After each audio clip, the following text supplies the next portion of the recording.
रानी zesty Hindi करो की ओर से आप सबका हार्दिक स्वागत करती हूँ। A warm welcome to everyone who joined from Australia and India। तो आज हमारे साथ मौजूद है अनुज कुरुक्षेत्र, जो कि ऑस्ट्रेलिया की फेमस पर्सनालिटी है, जो हिंदी गौरव की स्टेज से लोगों की स्किल को लोगों के बीच में लाकर खड़ा करती है। तो आज हम बात करेंगे सरहान सिंह से। वैसे तो बहुत लोगों का सपना होता है बॉलीवुड में और अपने आप को टीवी पे देखने का। तो सरहान सिंह वो हस्ती है जिनका फैमिली का बैकग्राउंड नॉर्मल रहा है, जिनका दूर दूर तक कोई फिल्मी बैकग्राउंड से नाता नहीं था। तो live chit chat show from Hindi Gaurav वो लोगों को इंट्रोड्यूस करवाता है ऐसी हस्ती से, और जो हमें इंस्पायर करती है, स्पेशली यंग जनरेशन। और सभी जानते हैं कि फिलहाल हम लोगों को इंस्पिरेशन की बहुत ही ज़्यादा ज़रूरत है। तो हम इनके बारे में कुछ बातें जानेंगे जो हमें ये बताएगी कि इन्होंने कैसे स्ट्रगल किया, ये कैसे आगे बढ़े, और हमारी यंग जनरेशन को वो फ्यूचर में कैसे हम लोग फिल्म इंडस्ट्री को अगर चूज करते हैं तो कैसे आगे बढ़ सकते हैं। अगर नॉर्मल लाइफ की बात करें तो हम नॉर्मल लाइफ में भी इंस्पायर होके अपनी स्ट्रगल को आगे बढ़ा सकते हैं। तो सबसे पहले सरहान जी को मैं इंट्रोड्यूस करूंगी। आपने उतरन सीरियल देखी होगी, तो जैसे मेरी भी फेवरेट थी, जिसमें इन्होंने सीट का किरदार निभाया था। और रिसेंटली द फेमस मूवी जो थी संजय लीला भंसाली जी की पद्मावत, जिसमें इन्होंने बहुत ही लॉयल सेनापति का किरदार निभाया था। तो सरहान जी, क्या आप बता सकते हैं कि संजय लीला भंसाली के साथ काम करना आपके लिए कैसा अनुभव रहा था? First of all, thank you, Devani. Thank you making me join here, and thank you and welcome everyone. Padmavati was like it was a surprise movie. I was doing Kumkum Bhagya that time, and मुझे लग नहीं रहा था कि मैं कुछ और project कर पाऊंगा उस वक्त, क्योंकि मेरी सारी डेट्स कुमकुम भाग्य में हो रही थी। और then I got a call from Sanjay Leela Bhansali team कि we are shooting for Padmavat, and Sanjay Leela sir, he just took your name that I need this guy for Senapati's role. So I was like, I was quite happy then, but only stress was that how I'm going to manage, because if you were saying no to Bhansali sir, it's a big trouble. But luckily everything well managed. You know, Kumkum Bhagya की जब shooting के दौरान पद्मावत की shooting I, and I went there for the shoot in Jaipur, and I think everybody knows that the things started there. जो संजय लीला बंसाली के साथ एक उनको slap किया गया था, उस वजह से shooting delay हो गई, and I think there was a push for me. Then I was part of the film, and I came back. I started shooting for Kumkum Bhagya. उसके बाद हमारी शूटिंग कुछ डिले हुई थोड़ी सी। फिर दीपिका का कुछ प्रॉब्लम हुआ, दीपिका के पैर में चोट लग गई, and she was coming from IIFA and all, तो तब भी शूट डिले हुआ। तो शूट डिले का फायदा मुझे ये हो गया कि मैंने कुमकुम भाग्य पूरा शूट खत्म किया उसका, एंड देन मेरी पद्मावत की शुरुआत हुई। तो आपने अपनी जो करियर की शुरुआत है वो पंजाबी मूवी से की थी, तो नाम था यारा नाल बहारा। राइट, आप अभी कौन सी पंजाबी मूवी के साथ काम कर रहे हैं? मेरी जैसे ये फिल्म थी 2005 में, सबसे पहला काम मेरा जो इंडस्ट्री में, और ये film, this movie was done by Yash Raj films, and luckily I was part of a big production house and a good team, and I was working with all big actors, Anupam Kher, Raj Babbar and all. And now after 15 years, I planned my own film. I produced and directed this film, Appe Pen Syappe, which is ready for release now. And this is a comedy film. It's like a dhamal masti. There's story about three guys. So I just wanted to make it कि मुझे एक Punjabi film का comedy करनी है, क्योंकि TV में काफी देर से मैं ऐसे रोल्स कर रहा था जो बहुत ही खतरनाक होते थे, थोड़े विलेनस होते थे, थोड़े ग्रे शेड में होते थे, and coming from grey shade negative roles and coming to comedy, it's again something different task. And luckily this movie went well. We made it well properly, so we saw the trial and quite happy about it now. Once lockdown is over, theaters are open, so planning to release this film now. अब अनुज जी इनसे आपसे कुछ सवाल करेंगे। फरहान जी नमस्कार और सभी देखने नमस्कार। वालों को मेरा प्यार भरा नमस्कार। जैसे कि आप फिल्मों में भी बहुत एक्टिव हैं और टीवी सीरियल में भी, तो जी। दोनों में आपको क्या अंतर मिलता? कहाँ पे आपको ज्यादा चैलेंजेस लगा रोल? चैलेंजेस दोनों जगह ही होते हैं। सीरियल में बस ये होता है कि आप अपने शहर में शूट कर रहे हो, आपकी क्लैरिटी है कि जो डायलॉग्स आए हैं उसको डिलीवर करना है और आपको अच्छा परफॉर्म आप जो कर रहे हो वही करना है। बट फिल्मों में बहुत वेरिएशंस रहते हैं। हर बार आपको एक सीन मिलता है जिसमें बहुत कुछ सोच के करना पड़ता है, क्योंकि फिल्म एक ऐसी चीज है, आपने जो भी किया वो ऐसा छप जाता है कि पूरी जिंदगी आपको जब भी फिल्म सामने आ रही है, तो अगर आपने कुछ मिस्टेक किया है तो या आपने कुछ अच्छा नहीं किया है तो यू रिपेंट फॉर दिस। तो इसलिए फिल्मों में बहुत ज्यादा ध्यान देना पड़ता है हमें। जैसे सीरियल्स का पता है कि सीरियल आज शूट हुआ है कल आ जाएगा और ठीक है, नॉर्मल है, we are not thinking much about it. But film का एक किस्सा यह था कि फिल्म हर बार पूरी दुनिया में चलती है, हर चैनल पे चलती है, लोग देखते हैं बार बार। तो अगर आपने थोड़ा सा भी परफॉर्म मजे वाला नहीं किया तो आपको वो बड़ा दुख देता है कि पर्सनली यू फील बैड। तो आई थिंक फिल्मों में मेहनत ज्यादा होती है, फिल्मों में बहुत ज्यादा क्रिएटिविटी होती है, बहुत सोच समझ के आपको एक शॉट्स देने पड़ते हैं और कोई भी गलती नहीं होनी चाहिए। तो फिल्मों का और टीवी का यही डिफरेंस जरूर है कि आप अपना बेस्ट करने की कोशिश करो, जी जान लगा के फिल्म में, क्योंकि एक बार बन गई तो दोबारा चेंज नहीं होगा। आपने पद्मावत मूवी की थी जिसमें जी शाहिद कपूर के सेनापति का रोल किया था। वो लोगों के जी। जहन में बहुत है। कभी भी किसी से बात होती है कि सरहन सिंह ने वो रोल किया था, सब जानते हैं। तो उस करेक्टर के बारे में बताइए कि उस मूवी का एक अलग ही है, लोगों को बहुत अच्छी लगी। उस मूवी के बनते वक्त भी अपनी अपनी स्टोरी है और मूवी काफी सक्सेस भी हुई। तो उसकी यात्रा के बारे में बताइए, जो आपको हमेशा यादगार रहते हैं कुछ लम्हे, वो बताइए। मेरे लिए सबसे पद्मावत का एक बेस्ट चीज थी कि उसमें मुझे वो रोल मिलना जो सेनापति शाहिद कपूर पॉजिटिव साइड में है, क्योंकि Ranveer Singh was negative side. But only problem थी कि उसमें इतनी मूछें इतनी बड़ी बड़ी थी कि मुझे पहचानना बहुत मुश्किल होता था लोगों के लिए। काफी लोगों ने फिल्म देखी तो बोले अरे यार पहचान भी नहीं आ रहा, तीन में से कौन सेनापति है, तीन लोग हैं जब शाहिद के साथ है। तो आई थिंक वो एक चीज थी कि आपका रियल लुक नहीं था उसमें, थोड़ा सा उन्होंने मॉडिफिकेशन किया, कपड़ों का स्टाइल था, मूछों का स्टाइल था। उसके पहले मैं हनुमान कर रहा था, संकट मोचक महाबली हनुमान सोनी में, कुछ उसमें भी कुछ ऐसी बड़ी बड़ी मूछें थी। तो और मैं चाहता था कि अभी ये मूछों वाला रोल कोई आए ना, क्योंकि बहुत मुश्किल लगता है शूट करना, क्योंकि इतनी बड़ी मूछें ना तो आप रख सकते हो और वो डुप्लीकेट ही रखनी पड़ती है। लेकिन जब हनुमान खत्म किया तो उसके खत्म करने के बाद मुझे कुमकुम मिला, और उसके बाद पद्मावत का जब कॉल आया और बोले कि इसमें लुक टेस्ट होगा, तो उन्होंने जब वो मूछों वाला जो आइडिया लिया तो मुझे वो बड़ा वैसा लग रहा था कि अभी फिर दोबारा पीछा छुड़ा के आया मूछों से, and again I am going to do that. But I was excited कि that I am doing something big and look should be like that, क्योंकि एक रॉयल है, सेनापति का दाढ़ी मूछें ऐसा होना चाहिए। तो बस वही था कि लोगों को पहचानने में बहुत मुश्किल होती है, क्योंकि सेट पे भी मुझे याद है मैं जब हम शूटिंग कर रहे होते थे तो पूरा दिन जैसे मूछें लगा के रखी और एकदम पैकअप हुआ, मूछें उतारी। I was meeting Ranveer Singh was like going to his vanity van. तो मैंने मतलब उसको बाय बोला तो he was looking at me, sorry I didn't recognise. I said hello Vijaydan Singh, he said, he said oh bye I can't recognise you यार, पूछो बिल्कुल तुम चेंज हो जाते हो।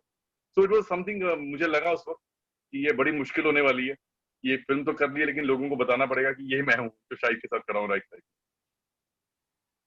मुझे याद है आप हमारे एक इवेंट में आए थे लास्ट ईयर, जब हमने ब्यूटी राइट कॉन्टेस्ट किया था, opera Miss right. Mrs India global और ओपेरा मिस मिसेज यूपी। तो यस। मेरे इवेंट में आए थे। मेरे को 18 साल हो गए, टीवी सीरियल से मेरा कोई नाता नहीं है। तो मुझे याद है कि कुछ मेरे गेस्ट आए थे तो उन्होंने कहा सुना है कि सिड आए, उनसे मुझे हमें मिलना है। तो सिड मैं नहीं जानता था सिड कौन है। तो मैंने उनसे बोला सिड कौन? बोले सिड जो आपके गेस्ट हैं, स्पेशल गेस्ट हैं जो यहाँ पे। तो मैंने कहा अच्छा सरहन सिंह? बोले हाँ, उन्होंने एक करेक्टर किया है। उस करेक्टर के बारे में बताइए जो बहुत फेमस है, आपको लोग उसके करेक्टर से जानते हैं। नहीं, ये हमारे साथ भी हुआ है बचपन में, जैसे हम महाभारत देखते थे तो मुझे याद है आज भी, मैं गजेंद्र चौहान जी को मिला तो मैं उनको युधिष्ठिर ही बोल रहा था, मैं पुनीत ईसर जी को मिला तो मैं उनको दुर्योधन ही बोल रहा था।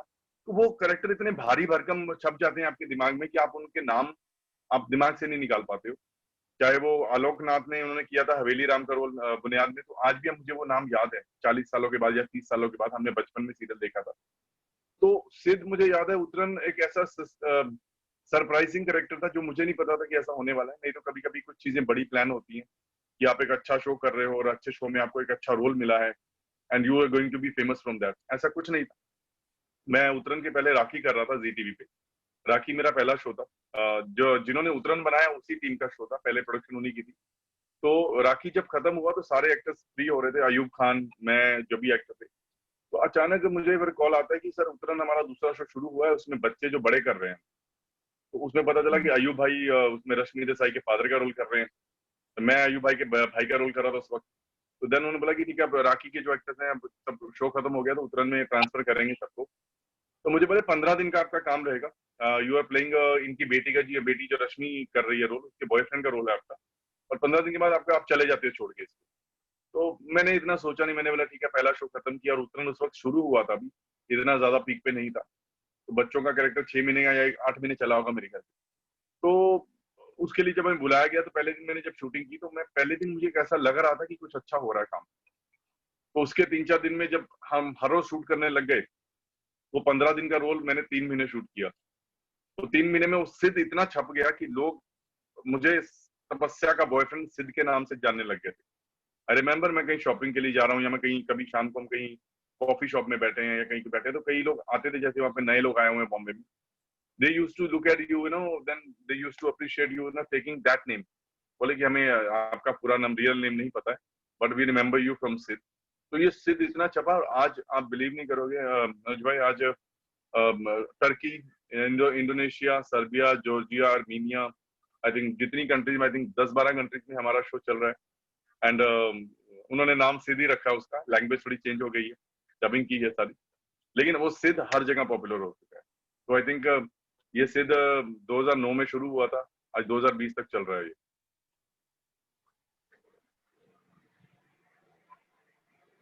म्यूट हो जैसे अनुज जी। जैसे सभी हेलो को पता है कि आप नॉन फिल्मी बैकग्राउंड से हैं, तो जी आपको जी। क्या स्ट्रगल करना पड़ा, क्या संघर्ष रहा जो आपको अपनी जगह बनाने में? मैं इसको कभी स्ट्रगल नहीं मानता हूँ। मैं सोचता हूँ जैसे आप पढ़ाई करते हो, आप एंट्रेंस टेस्ट देते हो, आप एग्जाम में अच्छे नंबर लेके आते हो। तो मैं शुरू से ऐसी सोच के लगा था, क्योंकि जब मैं कॉलेज में पढ़ता था तो मुझे लगता था कि थिएटर करना चाहिए। सॉरी। तो मैंने थिएटर किया। थिएटर करते करते यूनिवर्सिटी पहुंचे, तो यूनिवर्सिटी में उन्होंने बोला कि जब पढ़ाई आपकी यही है, अगर आपको फ्यूचर में इसी फील्ड में जाना है, तो आप ड्रामा एंड थिएटर में पोस्ट ग्रेजुएट कर लो। पोस्ट ग्रेजुएशन मैंने ये पंजाबी यूनिवर्सिटी थिएटर डिपार्टमेंट से किया। तो वो पढ़ाई और वो जो प्रोफेशन और जो मेरा हॉबी, सब कुछ सेम होता जा रहा था। और आप पूरा दिन उसी काम को टाइम दे रहे हो जिसको, जो आपको पसंद भी है, क्योंकि लोग पढ़ाई से भागते हैं या पढ़ाई के लिए टाइम निकालने की कोशिश करते हैं। मैं पूरे दिन में आई थिंक 24 घंटे में से हम 15-17 घंटे यही काम करते थे, रिहर्सल्स करते थे, बुक्स पढ़ते थे, और यही चलता रहता था। तो इसीलिए शायद हमारी जो ट्रेनिंग है वो ज्यादा हुई। तो 2 साल जो यूनिवर्सिटी में दिए थिएटर डिपार्टमेंट में, उन्होंने फिर इतना कुछ सिखा दिया कि अब आगे जाके अगर आप कहीं कुछ ऑडिशन दे रहे हो या लोगों से मिल रहे हो, तो I was getting selected everywhere. मैं जहाँ भी दूरदर्शन के लिए ऑडिशन देके आता था, चंडीगढ़ में ऑडिशन देके आता था। मुझे याद है पहली बार पटियाला में कुछ सीरियल की शूटिंग हो रही थी, जी अल्फा पंजाबी के लिए। तो मैं उनको मिला, तो उन्होंने बोला ठीक है, एक भाई का रोल है, करते हैं। तो मुझे लगा ठीक है, ऐसे ही इन्होंने दिया होगा। तो पहला शो मेरा ऐसे हुआ। तो 10-12 दिन शूट किया मैंने, उन्होंने पैसे भी दिए, 8-10 हजार रुपए दिए तब। और उसके बाद मुझे याद है दारा सिंह जी का एक सीरियल शूट हो रहा था चंडीगढ़ में, तेरी मेरी जिंदगी समथिंग। तो उन्होंने बोला कि दूरदर्शन के जितने एक्टर्स हैं वो आ रहे हैं, और आप जितने थिएटर डिपार्टमेंट से उन लोगों को भी बुलाया है। तो मैं गया ऑडिशन देने। ऑडिशन देके जब मैं वापस आया तो अगले दिन मुझे कॉल आता है कि सर आप दारा जी के पोते का रोल कर रहे हो। आई वाज सो हैप्पी, क्योंकि आप पटियाला में रहते हो और आप you working with legend actor and legend name Dara Singh, जिनको बचपन से हनुमान जी के रोल में देखा है, एज ए पहलवान देखा है। सो वो पहला शो मैंने दूरदर्शन के लिए किया। तो दूरदर्शन वालों ने हमें एक सर्टिफिकेट भी दिया कि you are Doordarshan approved actor now. तो that was like my young age, I think I was just studying that time. तो ऐसी चीजें शुरू होती गई। फिर बॉम्बे से एक सीरियल शुरू हो रहा था, मिशन फतेह, जो आर्मी के जितने वॉरियर्स थे, जितने फौजी थे, शहीद हुए थे, तो उनकी बैकग्राउंड पे था। तो उसका भी ऑडिशन दिया, उसमें भी सिलेक्ट हो गया। तो मैं इसको स्ट्रगल नहीं मानता हूँ, मैं इसको मानता हूँ ये पड़ाव थे कि आपको एक मंजिल तक पहुंचना है। सारे छोटे बड़े स्टेशन आते हैं, गाड़ी हर जगह रुकती है। तो मैंने ऐसे काफी सारे सीरियल्स किए, और मुझे याद है उस सहारा वाले सीरियल में जेनिफर विंगेट मेरी बहन बनी थी, जो आज सोनी पे एक बहुत अच्छा शो कर रही है और काफी फेमस एक्ट्रेस है यहाँ की भी। तो सब सब लोग एक काम करने की कोशिश कर रहे थे। तो देयर वाज बिगनिंग की मुझे नहीं लगता कि ऐसा स्ट्रगल था। मैं इसको मेहनत वही मानूंगा कि मुझे पता था ये चीजें करनी पड़ेंगी, ये करके ही होगा। फिर मैं उसके बाद मंजी को भी मिला जिन्होंने 11 नाल 12 बनाई। तो मैं वही बात कर रहा हूँ कि जो जो मैं चीजें करता गया, जो जो मिलता गया, वो चीजें होती गई। तो nothing was struggle, it was just effort. You have to go and get this. तो सीरियल्स हुए, 11 नाल 12 पंजाबी फिल्म शुरू हुई, and then things were like on. जैसे कि आपको पता ही है कि आजकल सभी जानते हैं कि बॉलीवुड में काफी नेपोटिज्म की बात चल रही है, भाई भतीजावाद की बात चल रही है। तो कभी आपको लगा कि आप भी उसके शिकार हुए हैं? आपको कभी इस तरह का प्रॉब्लम हुई?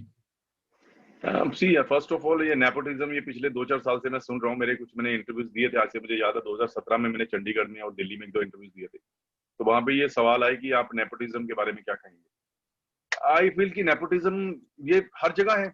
नेपोटिज्म, आप एक राजा का बेटा राजा बनाते हैं जैसे, और लेकिन इंडस्ट्री में राजा का बेटा राजा है, अगर वो लायक है तो रहेगा, नहीं तो वो हट जाएगा।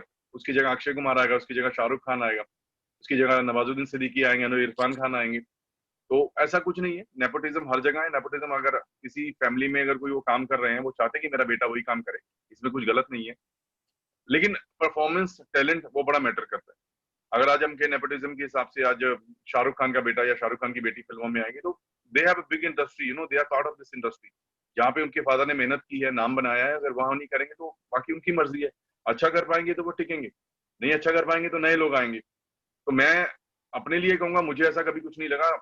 ग्रुप सब जगह होते हैं, ये जो बातें होती हैं ग्रुपिज्म की या जो ड्रग्स की, ये सब चीजें आप पे डिपेंड होती है। आप इन चीजों को करने की कोशिश करोगे, इन चीजों के साथ रहोगे तो ये चीजें होंगी।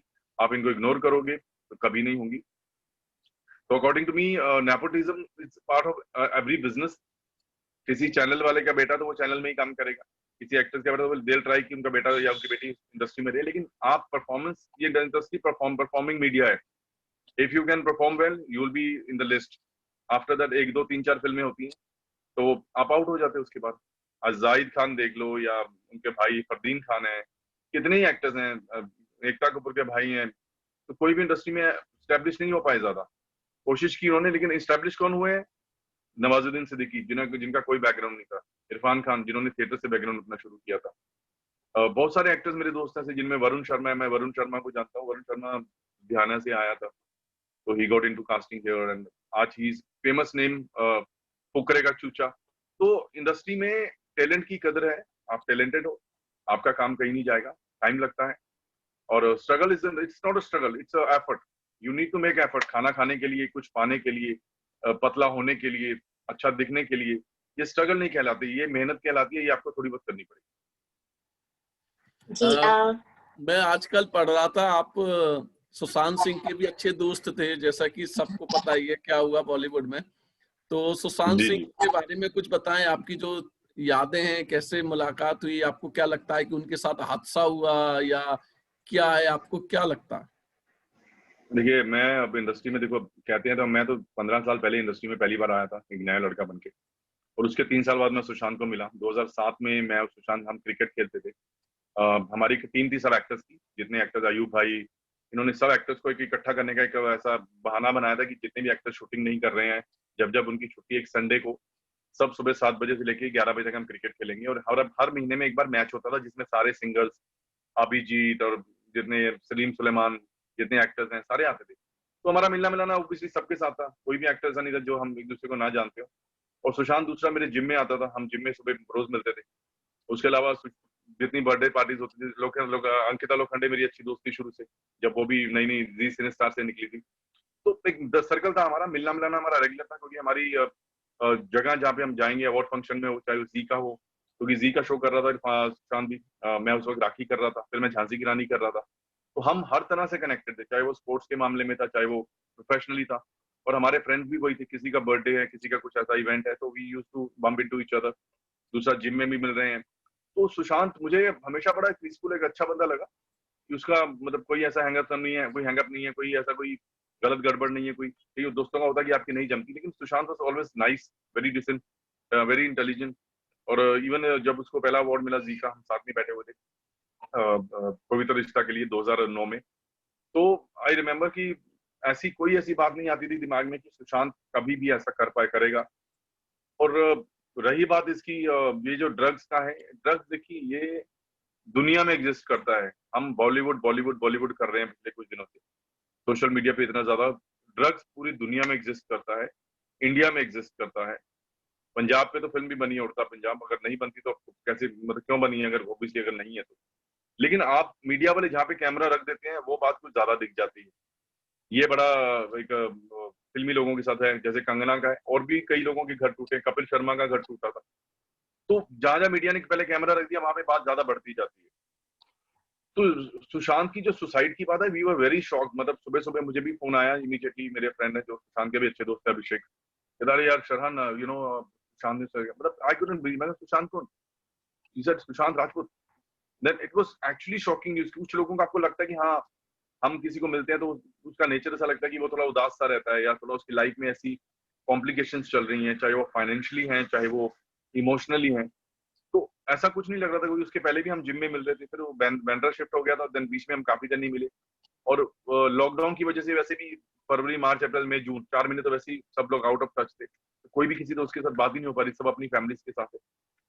तो it was something really shocking news came up, you know, कि सुशांत सुसाइड वाला कॉम्बिनेशन समझ ही नहीं आया कि उसको सुसाइड करने की जरूरत क्यों थी। क्योंकि हम मेहनत करते हैं लाइफ में और काम करने की कोशिश करते हैं। आज इतने सालों में हम भी कोशिश कर रहे हैं, हम भी काम करने की कोशिश कर रहे हैं, मेहनत कर रहे हैं, स्ट्रगल करते हैं एक अच्छी चीजें, अच्छे रोल करने की। तो सुशांत एक ऐसे लेवल पे पहुंच चुका था कि he was doing big films, मतलब he was very choosy about his films. चाहे वो यशराज की फिल्में की है उसने, केदारनाथ की है, छिछोरे की है, तो he was doing good work. There was no excuse to think about this. तो मेरे लिए मुझे लगता है कि ये जो सुसाइड वाला है, ये एक अगर मैं फ्लैशबैक में जाऊं तो कुछ बातें ऐसी हुई भी हैं। मैं काफी एक्टर्स को, जैसे 2006, 7 या 5, 6 में मिस इंडिया में थी लड़कियां, नफीसा जोसेफ थी, कुलजीत रंधावा थी, और एक एक्टर थे सोनाली बेंद्रे के साथ उन्होंने फिल्म की थी, मेरे बिल्डिंग के पास ही घर था उनका। तो काफी लोगों ने सुसाइड किया। तो वो समझ नहीं आ पा रहा था कि इतना मेंटल लेवल आपका इतना वीक कैसे हो जाता है। और उसके बाद प्रत्युषा बनर्जी, मुझे याद है मेरी अच्छी दोस्ती, बालिका वधू से फेमस हुई थी, और मैं उस वक्त उत्तरायण कर रहा था, और इवन इनफैक्ट हमारा लास्ट शो साथ में था जब उसने अपना लास्ट शो हम है ना किया था। तो हम है ना के वक्त मुझे थोड़ा लगता था कि ये थोड़ी हो रही है प्रॉब्लम, हो रही है, इसको डिप्रेशन हो रहा है या किसी चीज को कुछ तो प्रॉब्लम हो रही है। तो वी स्टॉप टॉकिंग। उसके बाद हम कभी कभी बात नहीं हुई, क्योंकि शो खत्म हुआ तो तब आउट ऑफ टच थे। मैं अपना शो कर रहा था हनुमान, तो उसका she was doing some reality show. Immediately उसके बाद we got to know that she committed suicide. तो ये जो बातें होती हैं बीच में कि मर्डर हुआ है, ये जो भी, see we don't know about it, this is inquiry, कुछ भी हो सकता है, लाइफ है, यू डोंट नो किसके साथ क्या कनेक्शन है। बट काफी सारे एक्टर्स ने सुसाइड किया है पिछले कुछ सालों में, और काफी मेरे कुछ करीबी भी थे। कुशल पंजाबी भी, I met him couple of times in like socially हमने। तो आई नेवर थॉट दैट कि सच ए नाइस एक्टर, मतलब he was so gym freak, इतना फिटनेस पे ध्यान देता। He was also part of my gym. तो हम लोग जिम में हर जिनको लोग देखते हैं वो लोग बड़े दिमाग से बड़े मतलब हेल्दी होते हैं, they can never think about this. क्योंकि आप इतनी मेहनत करते हो अपने आप पे, और एक सडन में आप अपनी लाइफ को खत्म करने का सोच लेते हो, तो ये मेंटालिटी समझ में नहीं आ पा रही अच्छा, आपने कई चीजें बताई। सरान जी, आपके आने वाली हिंदी मूवी है कोई जो भविष्य में हमें देखने को मिलेंगी? है। मेरी वेब सीरीज आने वाली है बहुत जल्द, एंड बड़े ही अच्छे लोग हैं मेरे साथ। कुमकुम भाग्या में जो लीना जुबानी थी, she is opposite me, and Rajneesh Duggal है मेरे साथ। रजनीश दुग्गल, शिशिर शर्मा है, he is quite famous actor. तो luckily I work with all 5-7 good actors in this series. ये जेमप्लेक्स पे आएगी, हो सकता है शायद एमएक्स प्लेयर पे या अमेजोन प्राइम पे भी हो सकती है, बिकॉज अभी हमारी शूट खत्म हो चुकी है। And they shot very well, it's like paranormal activities पे बनी है। And I am playing the second lead here, and first is Manish Rajneesh Duggal. तो this is one Hindi thing. And उसके बाद I am doing one other web series which I am going to shoot next month in Punjab, और वो भी MX player के लिए है। और उसके बाद अभी पंजाबी फिल्म हमने जो बनाई है, व्हिच आई टोल्ड यू कि I have written this film, and luckily I had to direct this film as well, क्योंकि हमारी काफी टीम के लोग बिजी थे। और तो written and directed by me. The movie name is Ape Pants Syape, and just we are waiting for the theaters to open, क्योंकि अभी लॉकडाउन की वजह से हम इतना लंबा खिंच गए हैं। हमने फरवरी में ये फिल्म रेडी करके कर दी थी, लेकिन तब से बाद लगातार lockdown, and we never expected that कि it will go so long. आज 8 महीने हो गए हैं, and we were not working. Now things are going to getting started. I think अक्टूबर 15 से आज सुना है कि थिएटर्स भी खुल जाएंगे, और शूटिंग भी प्रॉपर शुरू हो जाएंगी, तो we'll get back to the action. Thank you सरान जी, आपके बारे में बहुत कुछ जानने को मिला और उम्मीद करते हैं आने वाले समय पे आपके बहुत अच्छे अच्छे प्रोजेक्ट हमें देखने को मिलेंगे, अच्छी अच्छी मूवी देखने को मिलेंगी। भगवान आपको सक्सेस दे और बहुत बड़ा नाम दे, और उम्मीद करता हूँ इंडिया जब आऊंगा जल्दी आपसे मुलाकात होगी। Definitely. Things are getting started and plan your event soon. Yeah, And we'll yeah. definitely. Thank you. Thank you, Anuj.